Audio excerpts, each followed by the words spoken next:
Patiala jail में भी 190 million pound reference की समाअत थी इमरान खान के ख़िलाफ़। वो केस भी बहुत तेज़ी से आगे बढ़ रहा है ना, तो उसमें इमरान खान के जो साबिक साथी थे परवेज़ खटक, उन्होंने अपना बयान रिकॉर्ड कराया है। इमरान खान भी रोस्ट्रम पर मौजूद थे, सामने उनके परवेज़ खटक भी मौजूद थे। तो मैं ये सोच रहा था कि जिस शख्स को अवाम में इज़्ज़त दी, ओहदा दिया, वज़ीर आला बनाया, वफाकी वज़ीर बनाया, आज वही शख्स जिससे आप अपने राज शेयर करते होंगे किसी टाइम पे, वही शख्स आपके ख़िलाफ़ गवाही देने के लिए आपके सामने मौजूद था। परवेज़ खटक को तो ये लगता था ना कि मेरी ज़ाती वैल्यू बहुत ज़्यादा है, मतलब मैं अगला चीफ़ मिनिस्टर हूँ, मैं अगला गवर्नर हूँ, पता नहीं मैं क्या, हुकूमतें बनाने और तोड़ने में सारा किरदार ही मेरा है। तो वो इमरान खान से अलग हुए तो लोगों ने उनको उनकी वैल्यू बता दी कि उनको आवाम किस हद तक वोट दे सकती है, कितना ज़्यादा से ज़्यादा कितना दे दिया वो आपको पता है। उनके मुकाबले में एक आम शख्स जो था वो भी जीत गया।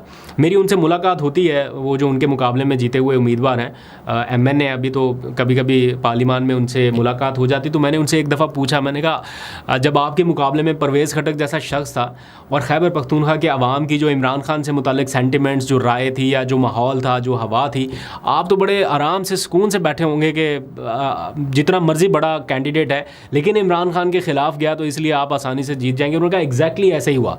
हमने अपनी तरफ से एफ़र्ट ज़रूर की, लेकिन हमें ये पता था कि अब और हमें कुछ करने की ज़रूरत नहीं है, अब अवाम जाने और इमरान खान जाने। और हमें अवाम ने इमरान खान के नाम पे वोट दिया और कितने वोटों की लीड उन्होंने बता रहे थे, अच्छी खासी लीड से। तो मेरा ख्याल है परवेज़ खटक साहब को उस वक्त भी वैल्यू का अंदाज़ा हो गया होगा कि अगर वो साइड पर होते हैं तो क्या वैल्यू है। अच्छा, कुछ खबरें गर्दिश कर रही हैं कि मौलाना फजलुर रहमान ने PTI को असम्बलियों से मुस्ताफ़ी होने की तजवीज़ दी है। अब ये खबर कंफर्म 100% नहीं है, लेकिन मैंने कहीं ये मीडिया के ऊपर देखी है कि कोई ऐसी तजवीज़ दी है। मैं इसको वेरीफाई करने की कोशिश करूँगा। अगर कोई ऐसी तजवीज़ है तो मेरा नहीं ख्याल, वैसे तो PTI के अंदर से भी आवाज़ें उठती रहती हैं। हामिद रज़ा साहब भी कहते हैं, शानदाना गुलजार या एक दो और लोग भी कभी कभार कह देते हैं कि अगर हम इमरान खान को रिहा नहीं करा सकते तो हमें असम्बलियों से रिज़ाइन कर देना चाहिए।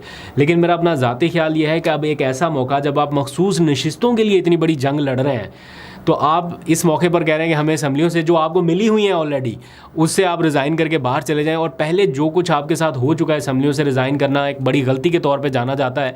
तो मुझे नहीं लगता कि ये सियासी तौर पर कोई अक्लमंदाना फ़ैसला होगा या दानिशमंदाना फ़ैसला होगा। आप लोग अपनी राय ज़रूर दीजिएगा कि क्या ऐसा हो सकता है या होना चाहिए। मैं इसको वेरीफाई करके भी आपको बताऊँगा कि क्या ये तजवीज़ वाकई में दी गई है या मीडिया पर ही कुछ गलत चल रहा है।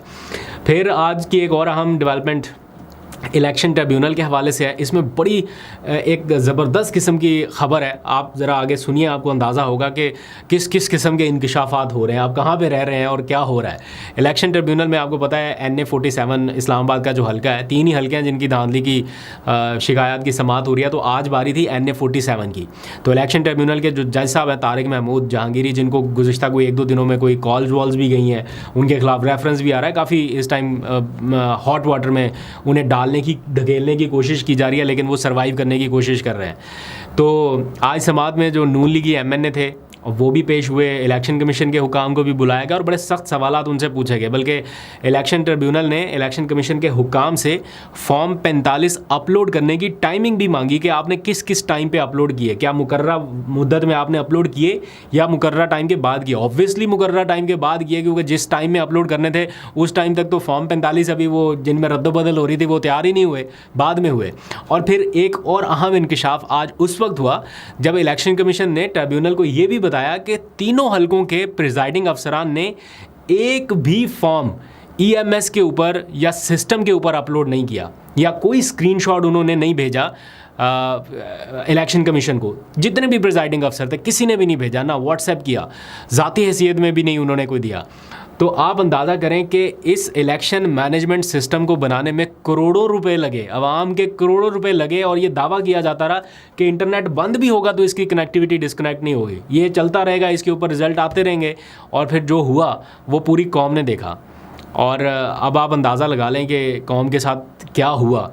क्या कोई पूछगछ होगी इलेक्शन कमीशन से कि आपने इस आवाम का इतना पैसा यहाँ पे लगाया और इसका हासिल असूल क्या हुआ?